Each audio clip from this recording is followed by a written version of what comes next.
आप सब लोग जानते हैं कि आज हम यहाँ अपने लीडर मरहूम मुफ्ती मोहम्मद सईद साहब की जो बरसी है उस मौके पर उन्हें खराज अकीदत पेश करने के लिए जमा हुए हैं। मुफ्ती साहब के बारे में हमारे साथियों ने तफसील से बयान किया, लेकिन मैं समझता हूं कि अगर मुफ्ती साहब की जिंदगी पर रोशनी डालने की कोशिश की जाए तो कई दिन लग सकते हैं।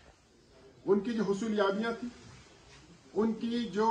जम्मू कश्मीर और पूरे मुल्क के तई खिदमात थी और कारनामे थे, उनको अगर बयान करने बैठे तो कई दिन लग सकते हैं। हम लोग ये समझते हैं कि मुफ्ती मोहम्मद सईद साहब जम्मू कश्मीर के एक बहुत बड़े लीडर थे और कुछ लोग कहते हैं कि वो हमारे मुल्क के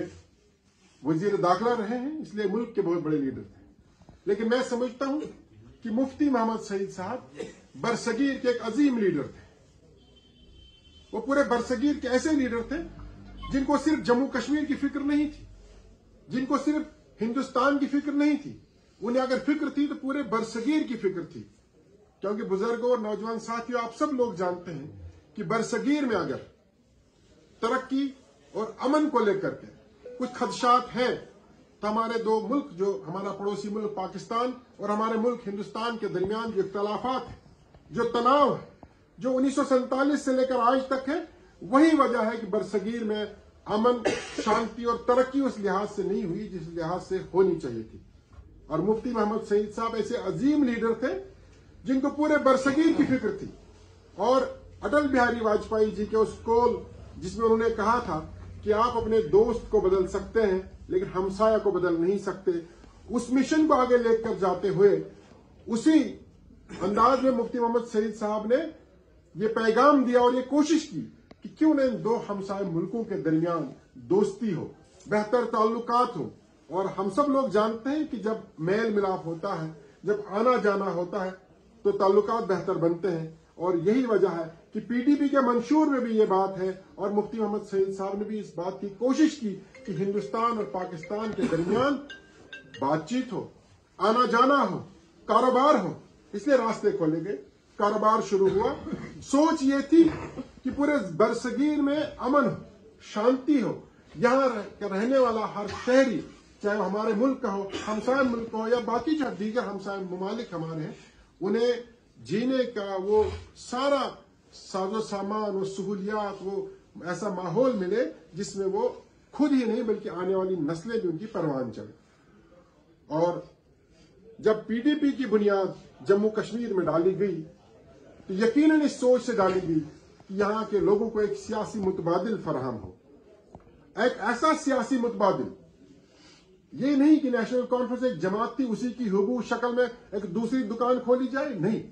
एक ऐसा मुतबादिल जो वाकई में जम्मू कश्मीर के लोगों, यहाँ के बुजुर्ग, यहाँ के नौजवान, यहाँ के खवातीन की बेहतरी के लिए कारगर साबित हो सके। आज हम लोग 200 यूनिट फ्री बिजली की बात कर रहे हैं, आज हम 6 लेन 8 लेन की बात कर रहे हैं, आज हम लोग बड़े बड़े पावर प्रोजेक्ट्स के बनने की बात कर रहे हैं, आज हम लोग एसटी स्टेटस मांगने की बात कर रहे हैं, तरह तरह के मुतालबात हम लोग कर रहे हैं। लेकिन आप सब लोग अभी तक आपके जहनों में ये बात बिल्कुल याद होगी कि एक ऐसा दौर था जब हमें इन किसी भी चीज की फिक्र नहीं थी। हमें फिक्र अपने तहफ़्फ़ुज़ की फिक्र थी। हमें फिक्र इस बात की थी कि हम अगर सुबह घर से काम पर निकलते हैं तो शाम को हम सही सलामत अपने घर को पहुंचने चाहिए। हमारा नौजवान अगर सुबह कॉलेज के लिए जाता है तो शाम को सही सलामत घर में आ जाए। हमें फिक्र अपनी जान माल की थी। एक ऐसा दौर था जब जम्मू कश्मीर का हर शहरी दो तरफ की बंदूकों के बीच में झगड़ा हुआ था। आप जब जम्मू से किश्तवाड़ की तरफ आते थे तो दर्जनों जगहों पर आपको रोका जाता था, बुजुर्गों के दस्तार गिराए जाते थे, नौजवानों के दाढ़ियां नोची जाती थी, शनाख्ती कार्ड चेक किए जाते थे और देहातों में क्रैकडाउन होते थे, शहरों में क्रैकडाउन होते थे। हमें फिक्र सो के सिर्फ अपने तहफ़्फ़ुज़, अपनी जानों की थी। जब अमन बहाल हुआ अब हम सड़कें भी ढूंढ रहे हैं, अब हम 200 यूनिट बिजली भी ढूंढ रहे हैं, अब हम कॉलेज भी ढूंढ रहे हैं। इसलिए जब किसी भी जगह, किसी भी इलाके, किसी भी शहर, किसी भी रियासत में तरक्की की बात होनी हो तो सबसे पहले तरक्की के लिए अमन की बहाली बहुत जरूरी है। आज जो सरकारें हैं वो भले ही कितने बड़े बड़े दावे करें, लोगों को देने के बड़े बड़े वादे करें, लेकिन उन्हें भी ये बात याद रखनी चाहिए कि जब जम्मू कश्मीर में अमन बहाल हुआ तब जाके कॉलेज खुले, तब जाके यूनिवर्सिटीज बनी, तब जाके एम्स आए, और आज जो भी तरक्की हो रही है उसकी सही माने में बुनियाद मुफ्ती मोहम्मद सईद साहब ने डाली, क्योंकि उन्होंने जम्मू कश्मीर में अमन को बहाल किया। इसलिए